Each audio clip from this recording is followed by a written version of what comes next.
আজি জয়ন্ত আৰু পূজাৰ বিয়াৰ দিন আছিল।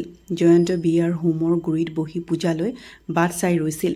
কিছু সময়ৰ পাছতে পুৰোহিতে হোমৰ কাষলৈ কইনাক উলিয়াই আনিবলৈ ক'লে। তেতিয়া জয়ন্তই অশান্ত মনেৰে সেইফালেই চাই ৰ'ল, যিফালৰ পৰা কইনা ওলাই আহিব। কিছু সময়ৰ পাছত পূজা নিজৰ সখীসকলৰ মাজত কইনাৰ বগা ৰঙৰ পাটৰ সাজত লাজ কৰি বিয়াৰ হোমলৈ গুৰিলৈ আহিছিল। যেতিয়া তাই জয়ন্তৰ কাষতে বহিলে, তেতিয়া যেন জয়ন্ত আনন্দ বতাহতে উৰি ফুৰিল। জয়ন্তই নিজৰ কইনাজনীৰ পৰা দৃষ্টি আঁতৰাবই পৰাই নাছিল। পবিত্ৰ অগ্নিৰ সন্মুখত মন্ত্ৰ উচ্চাৰণৰ মাজেৰে লাহে লাহে দুয়ো এজনে আন এজনৰ হৈ গৈ আছিল। এই শুভক্ষণ তাহাত দুটাৰ সদায় মনত ৰাখিবলগীয়া সময় আছিল, কাৰণ এই ক্ষণ তাহাঁতৰ জীৱনলৈ আৰু কেতিয়াও পুনৰাই নাহে।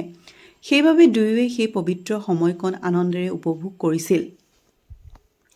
চাওঁতে চাওঁতে সুখে আনন্দেৰে বিয়া সম্পন্ন হ'ল আৰু পূজা বিদায় হৈ শহুৰৰ ঘৰ আহি পালেহি। পূজাৰ নতুন ঘৰখন পৰিপূৰ্ণ যৌথ পৰিয়াল আছিল। পূজাৰ শাহুমাক লীলাই এজন সদস্যৰ লগত বোৱাৰীক চিনাকি কৰাই দিছিল আৰু পূজাই তললৈ মূৰ কৰি ডাঙৰৰ ভৰি চুই সেৱা কৰিছিল, যাৰ বাবে ভৰি চুই চুই তাই কঁকাল ঠৰঙা হৈ পৰিছিল। কিন্তু তাৰ মাজতো কণ কণ ল'ৰা ছোৱালীৰ হাঁহিৰে তাইৰ মন ভৰি পৰিছিল আৰু মাজে মাজে নন্দেক আৰু নবৌৱেকৰ হাঁহি আৰু কথাই তাইৰ মনটো কোলকোলাই গৈছিল। পূজাৰ সমস্যা আৰু ভাগৰুৱা দেহাক দেখা পাই তাইৰ শাহুমাকে কিছু সময়ৰ পাছত তাইক আৰাম কৰিবলৈ ৰুমলৈ পঠিয়াই দিছিল। পূজাই নিজৰ কঁকালতো পোন কৰি ভাবিছিলে, কিমান মৰমৰ পৰিয়াল হৈ য'ত নতুন কইনাজনীৰ সমস্যাক দেখা পায় তাৰ শাহুমাকে অনুভৱ কৰিব পাৰি তাইক আৰাম কৰিবলৈ ৰুমলৈ পঠিয়াই দিলে। আৰু আনফালে জয়ন্তৰ প্ৰথম নিশাক লৈ বহুতো সপোন আছিল। ফুলশয্যাৰ কথা ভাবি সি দুদিন ধৰি ভালদৰে টোপনিয়ে যাব পৰা নাছিল। আৰু আজি তাৰ চকুত মিলনৰ কত যে সপোন আছিল। ফুলৰ সুগন্ধ আৰু ৰং বিৰঙৰ পোহৰে সম্পূৰ্ণ ঘৰটো জিলিকি আছিল আৰু জয়ন্তৰ মনটো এটা বেলেগ ৰঙেৰে ভৰাবলৈ ব্যাকুল হৈ আছিল। যেনে তেনে নিশা গভীৰ হ'বলৈ ধৰিলে, তেনেদৰে জয়ন্তৰ ৰংবোৰ অধিক হ'বলৈ ধৰিলে যে কেতিয়া সি নিজৰ কইনাজনীৰ ওচৰলৈ ৰুমলৈ যাব পাৰিব। সেই সময়তে তাৰ ডাঙৰ নবৌৱেক অংকিতাই তাক চকুৰ ইংগিতেৰে মাতিলে। তেতিয়া তাৰ মনৰ শুই থকা সপোন পুনৰ সাৰ পাই উঠিল। সি একেজাপে নবৌৱেকৰ কাষ পালেহি। তেতিয়া তাৰ নবৌৱেকে ক'লে, দেৱৰ যি কি এতিয়া আজি ৰাতি ইয়াতে বহি বন্ধুবৰ্গৰ লগত কথা পাতি থাকিবা? যোৱা নিজৰ ৰুমলৈ যোৱা, দেওৰাণীয়ে অপেক্ষা কৰি আছে চাগৈ।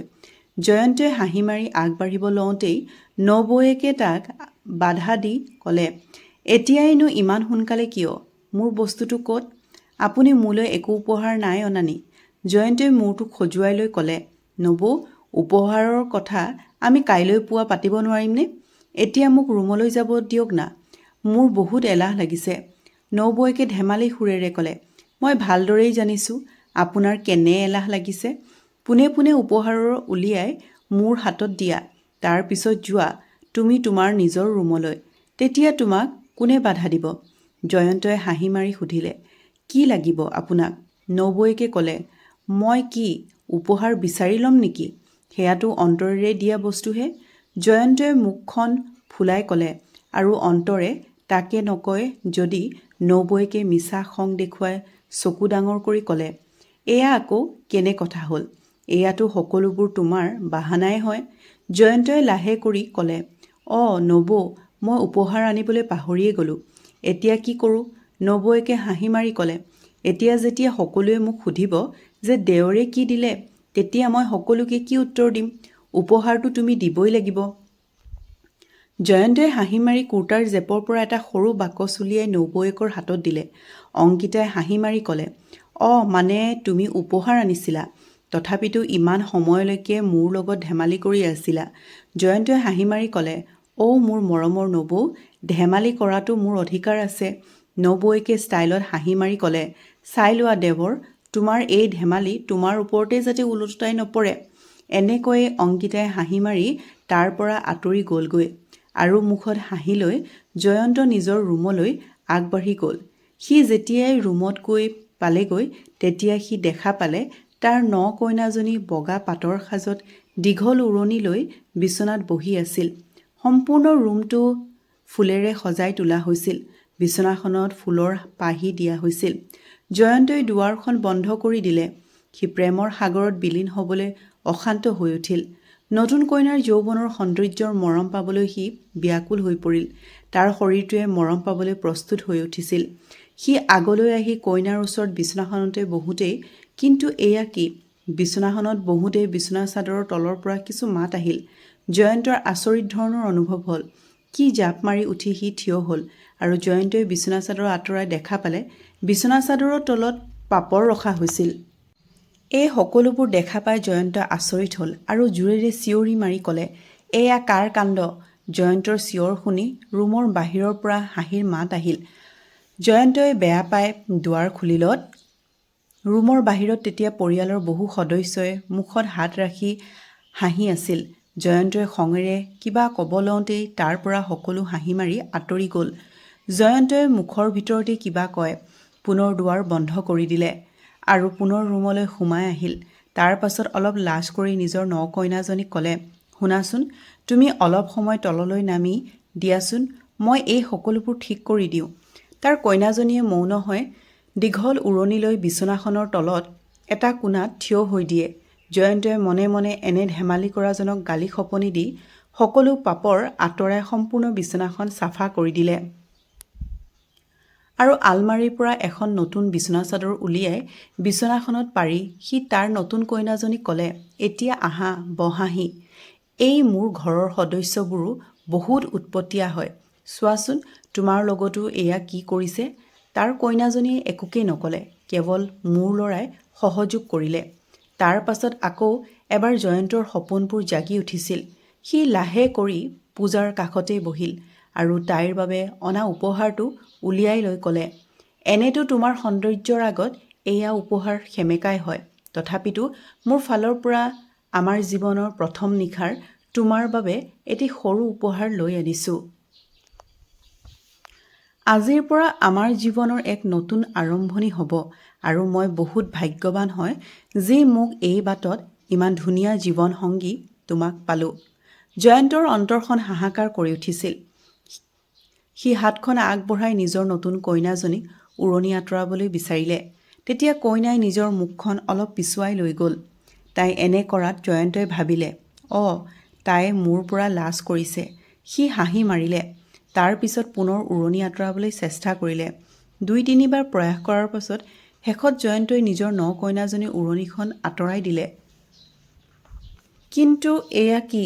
কইনাৰ মুখখন দেখা পাই সি চক খাই উঠি বহাৰ পৰা উঠি পৰিল আৰু কইনাৰ সাজত তাৰ ভিনীয়েক জোৰেৰে হাঁহি মাৰি থিয় হৈ দিলে। ভিনীয়েকে লৰালৰিকৈ দুৱাৰ খুলি দিলে আৰু আকৌ এবাৰলৈ জয়ন্তৰ ৰুমটো পৰিয়ালৰ সদস্যৰ দ্বাৰা ভৰি পৰিল। সকলোৱে হাঁহি হাঁহি নিজকে ৰখাব পৰা নাছিল আৰু জয়ন্তৰ মুখখন খঙতে ৰঙা হৈ পৰি আছিল। খঙৰ কোবতে তাৰ মুখৰ পৰা একো শব্দকে ওলোৱা নাছিল। তেনেতে পাছফালৰ পৰা জয়ন্তৰ মাক আহিল আৰু জয়ন্তৰ সৰু ভনীয়েকৰ কাণত ধৰি লৈ ক'লে, এতিয়া হ'ব আৰু, বহুত হৈ গ'ল হাঁহি ফূৰ্তি, মোৰ জয়ন্তক আৰু আমনি নকৰিবা। আনফালে নতুন কইনাজনীও ভাগৰুৱা হৈ পৰিছে। এতিয়া তাহাঁত দুটাক আৰাম কৰিবলৈ দিয়া।